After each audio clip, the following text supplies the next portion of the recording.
Russia, October 1917. From Petrograd, a shock wave pulsed and widened through all this vast land, which had once been an empire. The billows beat in every quarter of the world. Let everyone remember that in this war there are no reverses of the Russians, of the English, or of the French alone, and that success or failure is one and the same thing for all. The fervent hopes once expressed by a Russian politician now, in the winter of 1917, struck an ominous note. In the East, a spectre more alarming than all the shapes of death itself had appeared upon the battlefield. A spectre that had long haunted the war leaders' minds. For here was the most dreaded casualty of all, the will to war itself. Russia could go on no longer. Hindenburg said, "Hitherto, the unwieldy Russian colossus had hung over the whole European and Asiatic world like a nightmare. Time and time again, her efforts had produced considerable crises for us." Tannenberg, August 1914. The enemy losses were extremely heavy, but our high command believed themselves compelled prematurely to draw away to the east strong forces from the west, where they were trying to secure a rapid decision.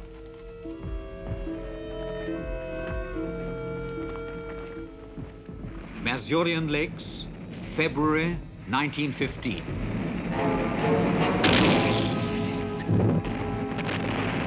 Mighty masses rolled up against us, overwhelming masses, each one larger than our whole force.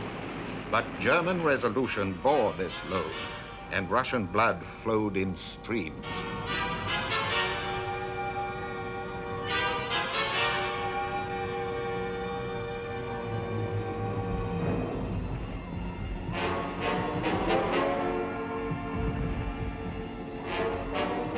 Galicia, May 1915.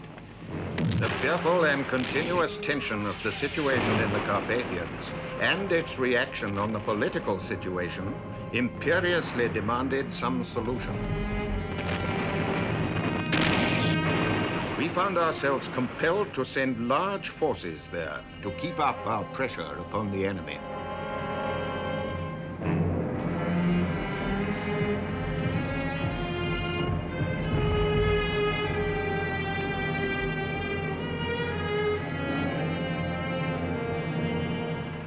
Gorlice Tarnov, 1915.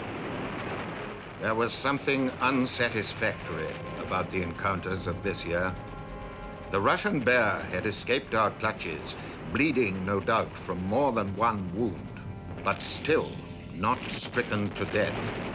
Would he have enough life force left to make things difficult for us again? Her casualties had been the highest of all the combatant nations. No one knows the figures, 5 or 8 millions. All we know is that sometimes in our battles with the Russian, we had to remove the mounds of enemy corpses from before our trenches in order to get a fresh field of fire against assaulting waves. Yet in 1916, the Russians had won a great victory over the Austrians in Galicia. The Germans and Austrians had had to stretch their manpower resources to the utmost to resist this blow.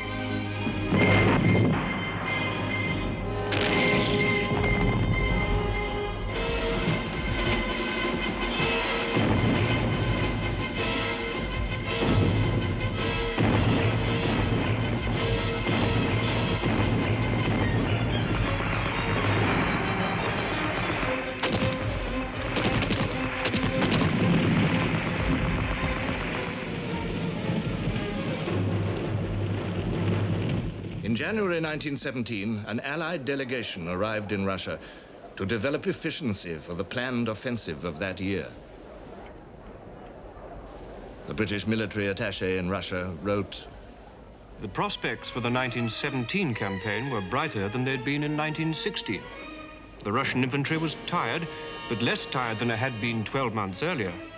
The stocks of arms and technical equipment were larger, and for the first time supplies from overseas were arriving in appreciable quantities. In fact, desertions from the front ran into hundreds of thousands. Russia had lost at least as many dead as the British and French put together. She had suffered literally beyond endurance. She had reached her limit. Her soldiers, once so brave, had had enough.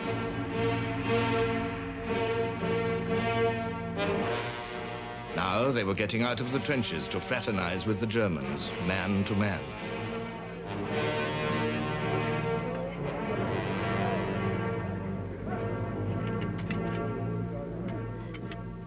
In the rear, industrialization had been changing the face of Tsarist Russia, drawing peasants into the towns and creating a new, incoherent proletariat. The economy functioned in a welter of administrative confusion.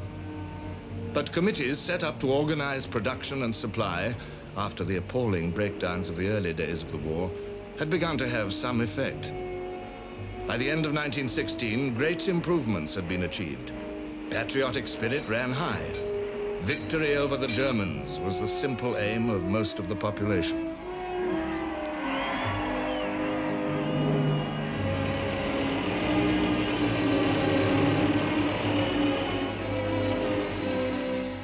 Pressure for more efficient management of the war was exerted by liberal politicians through the elected parliament, or Duma. But Tsar Nicholas II had no use for constitutional government. At his coronation, he said, I shall maintain the principle of autocracy just as firmly and unflinchingly as it was preserved by my dead father. But Nicholas II was gentler, weaker than his father.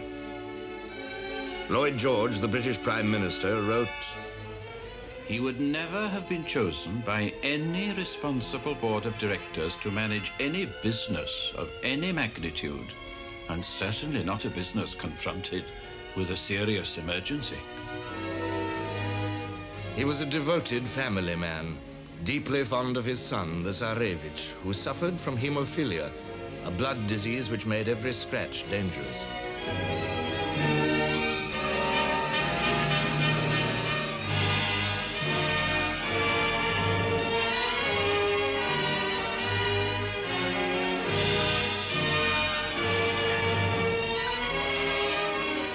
There was nothing the Tsar liked better than to be with his soldiers and sailors. In 1915, he had made himself supreme commander.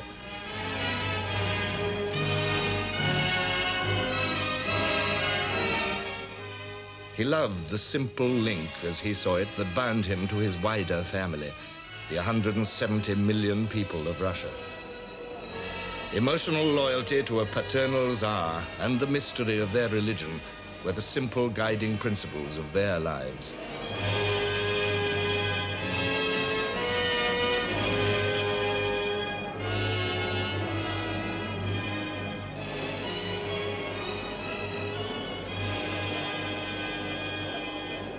The life of the ordinary peasant was miserable. Often they lodged in the same single-room hovel with their animals, on earthen floors, with a hole in the roof for the smoke to escape. Their diet was poor, and the gross mishandling of wartime distribution meant that though food was there, many went hungry. Chaos in the rear had been aggravated too by the hundreds of thousands of refugees who had poured back into Russia in the early defeats. A British member of parliament observed their misery. Serried ranks of emaciated, huddled humanity, brutalized by their abject surroundings, corroded by disease. Men, women, and children of different races and languages crowded and congested like litters of pigs in an asphyxiating sty.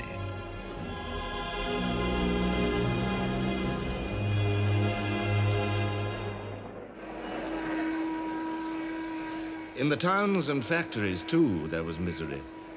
Strikes had been increasing sharply just before 1914. War, with its shortages and inflation, aggravated the unrest.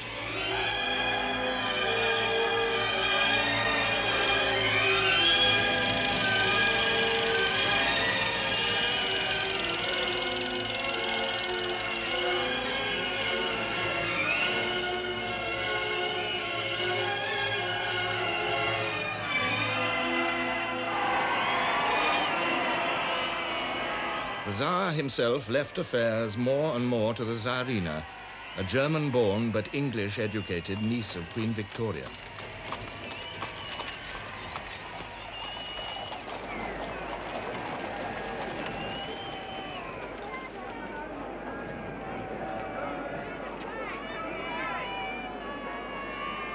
The Tsarina's close friendship with her spiritual advisor, the lecherous and drunken monk Rasputin, led to a widespread campaign against the entire Tsarist regime. In the public mind, this relationship assumed vast dimensions. It became the symbol of all Russia's ills. The murder of Rasputin was hailed as an act of the highest patriotism.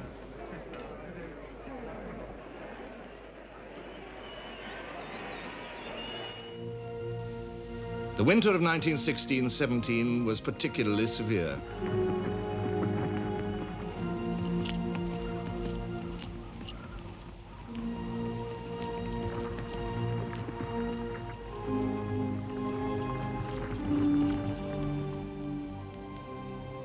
Fuel was short, food queues lengthened.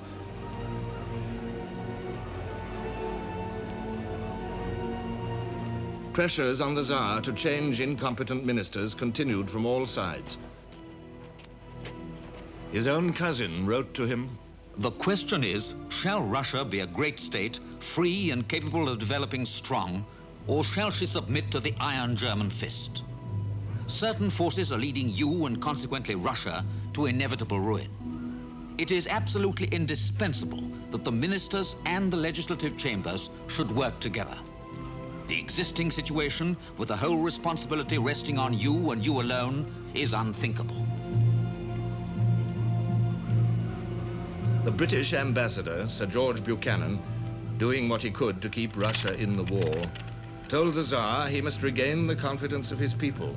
The Tsar replied, "Do you mean that I am to regain the confidence of my people, or that they are to regain my confidence?" Suddenly, in the early days of March 1917, frustration in the Petrograd food queues spilled over into revolt. People came out to protest, found many others there, and took courage.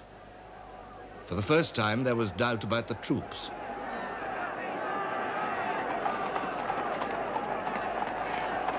The Tsar, true to character, washed his hands of the embarrassing situation and went to the front, leaving matters to the Palace Guard and the Petrograd garrison.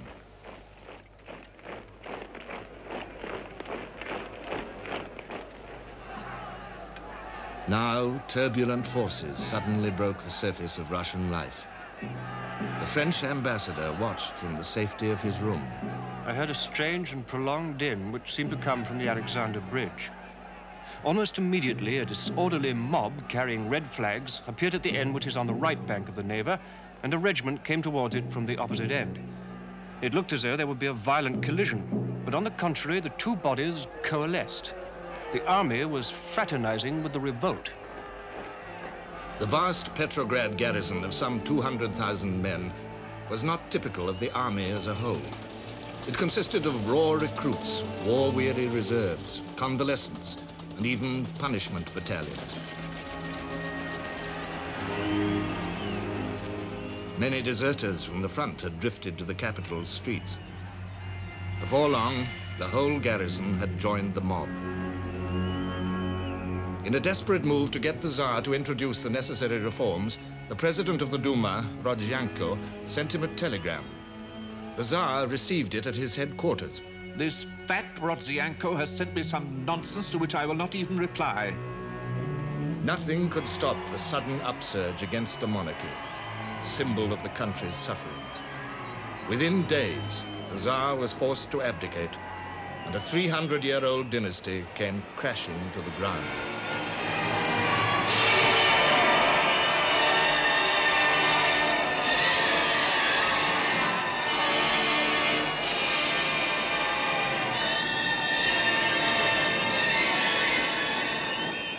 A general amnesty was declared, and political prisoners were set free among the jubilant crowds.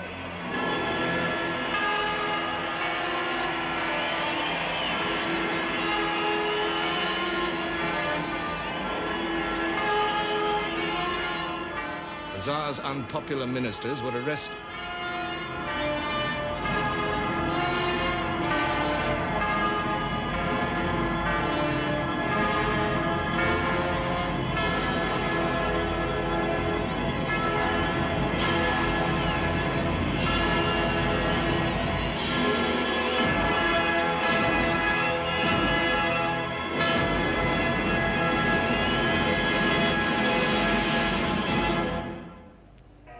It is difficult to say how many lives were lost in the bloodless revolution, but according to most accounts, they were under 1,000. In Petrograd, thanks to the measures taken by the government, the town rapidly resumed its normal aspect and order generally prevailed. This was especially noticeable on the occasion of the burial of the victims of the revolution in the Champ de Mars on April the 5th, when a never-ending procession filed past in the most perfect order, from 10 in the morning till late in the evening. There were in all but some 200 coffins, and as each one was lowered into the grave, a salute was fired from the fortress. But no priests officiated at the ceremony, which was divested of any religious character.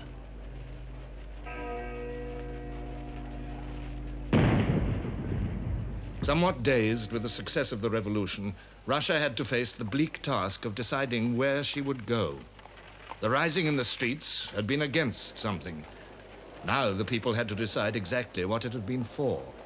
The wish to run the war more efficiently had given the revolution its spark, but hatred of the war had given it much of its momentum. In the confused situation that followed, responsibility fell upon the Duma, responsibility to make good their implied promises. Now they had to do better than the autocracy they had for so long criticized. A provisional government was formed with a liberal, Prince Lvov, as the first prime minister. A young socialist lawyer, Kerensky, became Minister of Justice. In the Allied capitals, where the events in Russia looked simpler than they were, the revolution was hailed as a triumph for the Allied cause.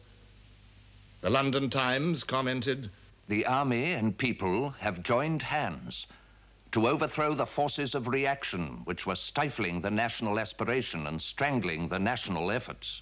Lloyd George declared in the House of Commons, We believe that the revolution is the greatest service the Russian people have yet made to the cause for which the Allied peoples have been fighting.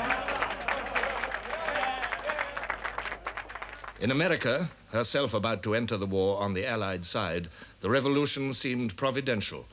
The Secretary of State declared, "The revolution in Russia has removed the one objection to affirming that the European war was a war between democracy and absolutism." In Petrograd, one of the provisional government's first acts was to declare that it would loyally maintain its alliances and do everything in its power to carry the war to a victorious conclusion. The French ambassador reported, Patriotism, intelligence, and honesty could be read on every face. But the task they have undertaken is patently beyond their powers. Heaven grant that they do not collapse under it too soon. The new government's task was complicated by the fact that a quite separate revolutionary body convened itself in the same building, the Soviet. The Soviet, or Council, claimed to represent factory workers and soldiers. Its majority wanted to continue the war to defend the revolution. But one of the Soviets' first acts had been to issue Order Number 1 to the army, directed against the powers and status of officers and setting up soldiers' councils. In this uneasy alliance, the provisional government had to accept the Soviets' order. A struggle for the soul of Russia now began. A French observer noted, Groups were constantly forming without actual reason in the capital streets. One man would enter a discussion with another, and passers-by would listen in. The crowd thus witnessed open exchanges of political opinions, in the course of which opposing ideas were pitted against one another. Groups were constantly forming and dispersing. At first sight, the crowd appeared to be full of unrest. Actually, it was only idle. The Germans had always regarded a revolution as their best hope for an early defeat of Russia. Now was the time to ensure the outcome. They saw as their instrument Lenin, leader of the Bolshevik group among the Russian revolutionaries. Lenin had spent the war years quietly in Switzerland with his wife, Krupskaya. The Germans had so far made little contact with them, finding other revolutionaries more cooperative. Lenin himself was no pro-German. Pitilessly single-minded, he saw all the warring nations as capitalist imperialists. He wanted peace and worldwide revolution against capitalism. As late as January 1917, he had said, "We of the older generation may not live to see the decisive battle of this coming revolution." When revolution, in fact, came only 2 months later, he was unimpressed. The militant monarchy in Russia has been followed by a militant republic, a republic of capitalists who want to continue the imperialist war and to adhere to the robber treaties of the Tsarist monarchy. Lenin's belief in peace at any price was at variance with both the Petrograd Soviet and even many Bolsheviks. Now, in Churchill's words, the Germans transported Lenin like a plague bacillus from Switzerland into Russia. He arrived in Petrograd on April the 16th, determined to capture control of the revolution. But his moment was not quite yet. The man of the moment was Kerensky. Unlike Lenin, this socialist lawyer, a compelling orator, honest, shrewd, energetic, wanted to continue the war. Kerensky's efforts to reinvigorate Russian society in defense of the revolution against German imperialism found a response among the Petrograd crowds. A freedom loan launched to support the revolution had a great success.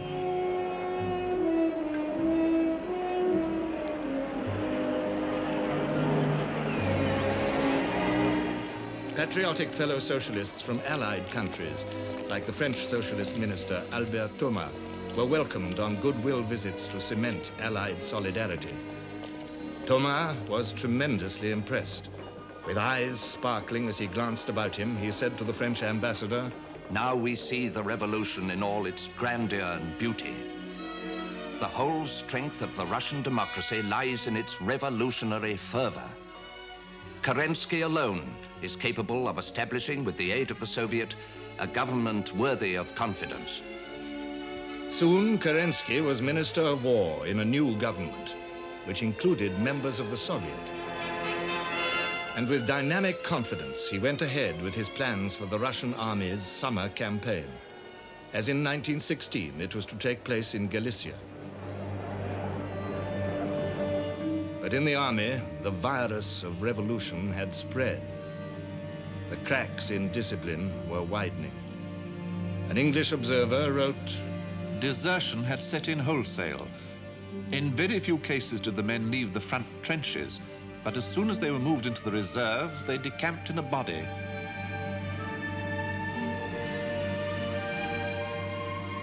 The movement was something elemental. They packed even the roofs of the railway carriages.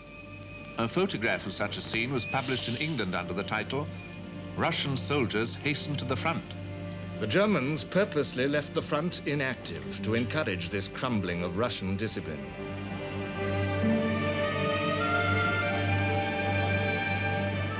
General Brusilov, victor of last year's campaign, had to spend hours arguing